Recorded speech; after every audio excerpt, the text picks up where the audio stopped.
Entonces hablábamos de la rotación del esfenoides, pero primero hablábamos del hueso maxilar, mostrábamos el hueso maxilar y mostrábamos el hueso palatino y hacíamos un ejercicio cinemático donde tratábamos de mostrar cuál es el hueso palatino y cómo sus apófisis piramidales caminan hacia arriba, desde el paladar caminan hacia arriba, avanzan hacia arriba mejor.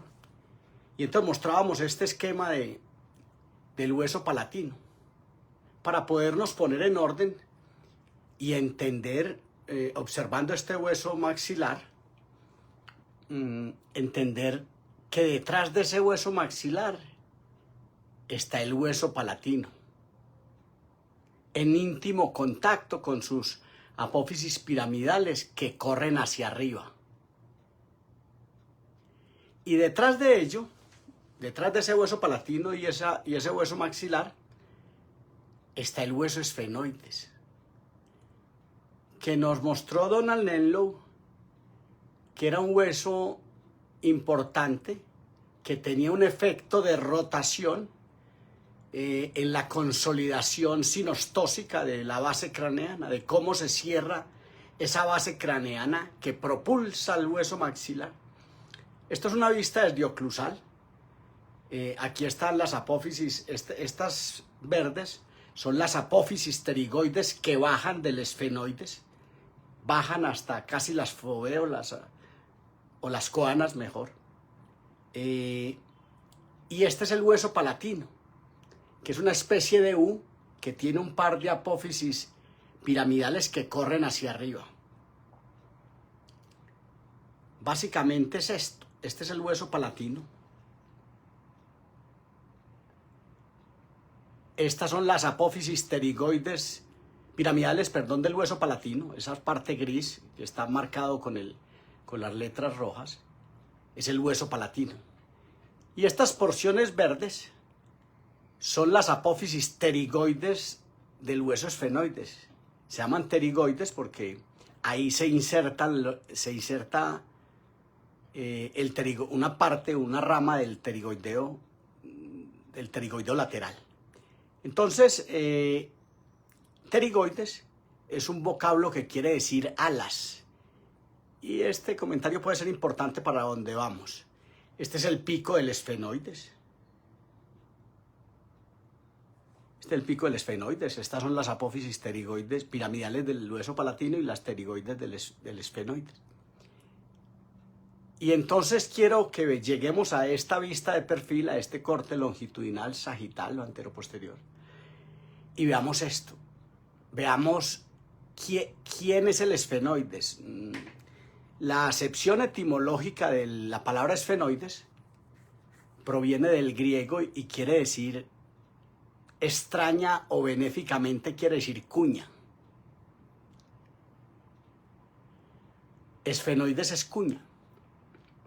Y en esa medida vamos a ver lo que ocurre con ese hueso esfenoides en su conformación, su desarrollo, en el cierre de la base craneana, que es el cóndor cráneo, que es una especie de tapa por debajo de lo que llamábamos la calota, que hoy se llama la calvaria. Es el cierre del neurocráneo. Pero también podríamos decir que es el propulsor de otra cosa que llamamos otrora viscerocráneo, pero que hoy debe llamarse esqueleto facial, y que entonces este esfenoides, que tiene un cuerpo del esfenoides, y aquí se ve un gran seno esfenoidal, esto es el seno esfenoidal, esto es una cámara de aire que comanda el equilibrio de la cabeza, el equilibrio del cráneo, el equilibrio del intelecto humano. Aquí debajo está, detrás está el bulbo raquídeo. Entonces, esta es la silla turca. Este es el seno esfenoidal, y aquí está ese equilibrio de la respiración humana y esa ubicación y esa rotación del hueso esfenoides que Donald Enlow llamó extensión o flexión del esfenoides, de que este esfenoides podría tener esta rotación y que las patas, permítame el término, apófisis pterigoides del esfenoides, y digo patas porque en general en la literatura lo conocemos como el murciélago o la mariposa, que pasa que es un hueso impar, que pasa de un extremo de la cara al otro, en las sienes, y que está en contacto íntimo con los huesos temporales. Entonces, este hueso tiene esta posibilidad de hacer esta flexión o hacer esta extensión, quiebre, flexión, perdón, o hacer esta flexión, quiebre. Esto hay que considerarlo porque en esa íntima proximidad con las apófisis piramidales del hueso palatino y esa íntima relación con el hueso maxilar, debemos entender que es este hueso maxilar, un hueso que tenemos que respetar durante el tratamiento clínico ortodóntico u ortopédico. Y como decía Alexandre Petrovic, quien comanda el desarrollo del viscerocráneo, decía Petrovic, porque era en el año 69 o 70, quien comanda el desarrollo del viscerocráneo, hoy esqueleto facial, es el hueso palatino, la espina nasal anterior, la oclusión dental, como la plantilla que guía a la mandíbula. Sin embargo, nosotros seguimos hace 120 años creyendo que la solución, que lo que tenemos que solucionar es el problema de la mandíbula. Y a veces nos olvidamos del hueso maxilar. De hecho, los aparatos que tenemos, todos los aparatos bimaxilares, avanzan la mandíbula mediante un cambio de postura terapéutica y la anclan, la cuelgan en un hueso maxilar que está en desarrollo, porque hay una sincondrosis, que hablaremos de ellas tal vez mañana, unas suturas llamadas sincondrosis, donde hay dos suturas, la sutura de ese hueso esfenoides con el etmoides y del cuerpo del esfenoides con el hueso occipital. Este hueso occipital se desplaza por aquí adelante y hace un quiebre de 45 grados, que es el clivus, donde hace el puente de Barolio y hace contacto con el cuerpo del esfenoides, habiendo allí una sutura que se llama sincondrosis entre el occipital y el esfenoides, que se llama la sutura esfenoccipital. Entonces esa consolidación es la que va a hacer que este hueso esfenoides haga esta flexión o extensión y que seguramente propulse el hueso maxilar o por el contrario lo lleve hacia atrás. Pero nosotros todavía apoyados en el término clase 2, tal vez decimos que es que este hueso maxilar, ojalá al nuevo estudiante no le pase esto. El estudiante antiguo todavía se debate en si es que una clase 2 es un maxilar que está prógnata o hiperplásico, que son dos cosas distintas, o si es que hay una mandíbula distal o está en distorrelación, o la suma de las dos. Pero yo le voy a contar una cosa. El 98% de los pacientes clases 2, el 98% de los pacientes clase 2, nos lo dijo James McNamara en 1981, lo publicó, lo escribió. El 98% de los pacientes clases 2 tienen incluso el punto A atrasado, tienen el maxilar en deficiencia anteroposterior, está quedado el maxilar. Solo el 2% de ellos, de los pacientes clases 2, no estamos hablando de los pacientes clase 1 ni de los pacientes clase 3, estamos hablando de los pacientes clases 2 con el trabajo de McNamara. El 98% de los pacientes clases 2, es decir, casi que es un enunciado universal, yo me atrevería a decir que el 98% es todos. Los pacientes clases 2, el 98%, tienen ya el punto A ligeramente atrasado, es decir, el ser humano está perdiendo trompa, está perdiendo hocico. Yo sé que a veces nos molesta hablar de esto cuando uso la palabra hocico o trompa. Trompa, aceptémosla.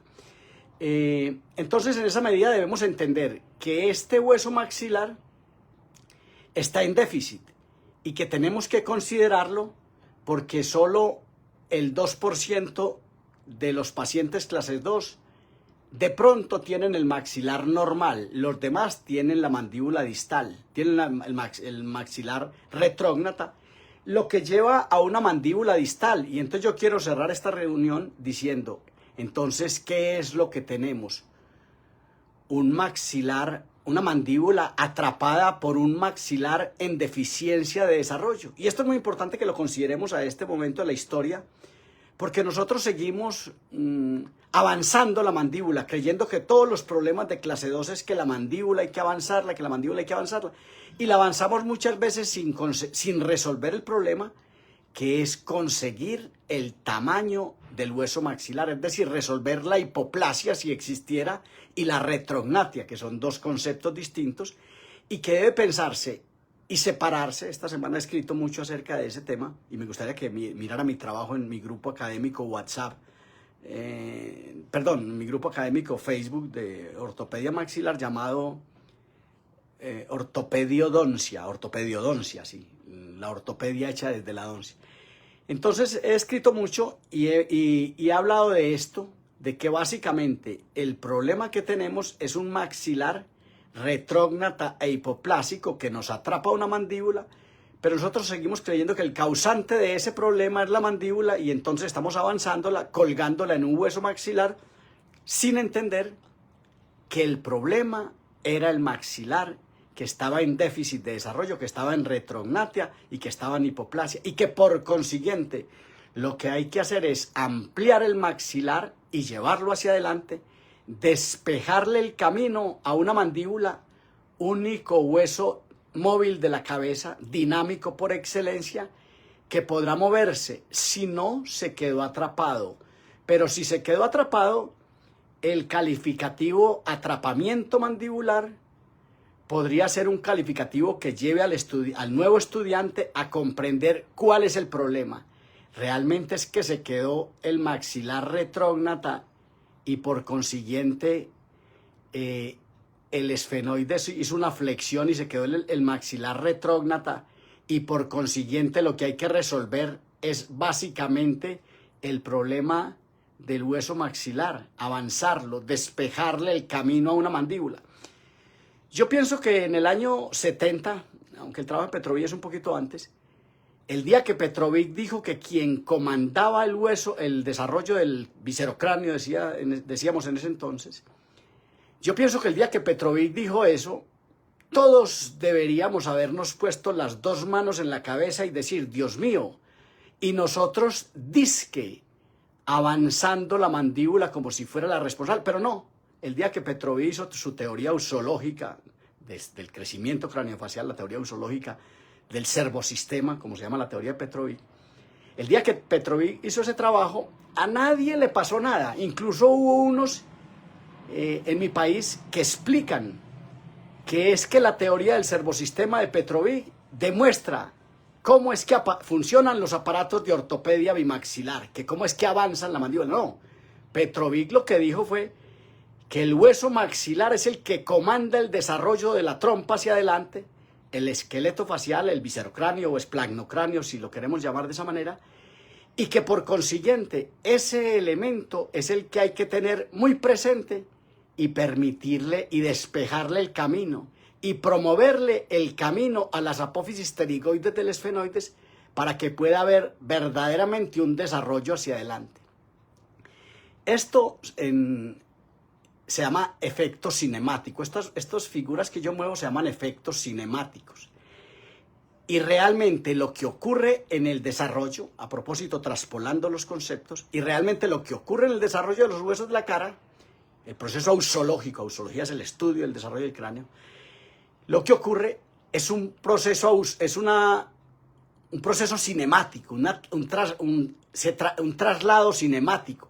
Los huesos tienen hacen una traslación cinemática que nosotros interpretamos en nuestros trabajos y hemos dicho toda la vida que se llama rotación. De pronto no es rotación, de pronto es que en ese crecimiento de volumen del cráneo, de todas estas entidades que compiten entre ellas y producen desarrollo, hay un efecto cinemático, un aporte cinemático, una propulsión cinemática de estas entidades, regido por algo que nos demoraríamos 2 días tratándolo, que son 8 pulmoncitos que tiene el rostro humano, que me refiero a 8 senos neumáticos, aunque en general nosotros hablamos básicamente de los senos maxilares, pero son los senos esfenoidales, son los senos frontales, son los senos del esfenoides y son los senos maxilares, el gran conjunto neumático. Somos seres neumáticos. Y en esa neumática tenemos que propulsar el desarrollo del rostro, tenemos que avanzar el desarrollo de la cara, del rostro hacia adelante, y eso se hace con equilibrio que se consigue, que se da por insuflar aire en esos 8 pulmoncitos que llaman los senos neumáticos, donde esos senos neumáticos, a pesar de ser cavidades neumáticas virtuales aparentemente, son también matrices funcionales que compiten con toda esta cantidad de huesos, como nos lo enseñó Julius Wolff, en una isometría, en una pelea, en una competencia isométrica, en una confrontación de entidades en desarrollo, un efecto de crecimiento por estrujamiento, que es la teoría de desarrollo óseo de Julius Wolff. Entonces, entender esto. Por su atención, muchas gracias.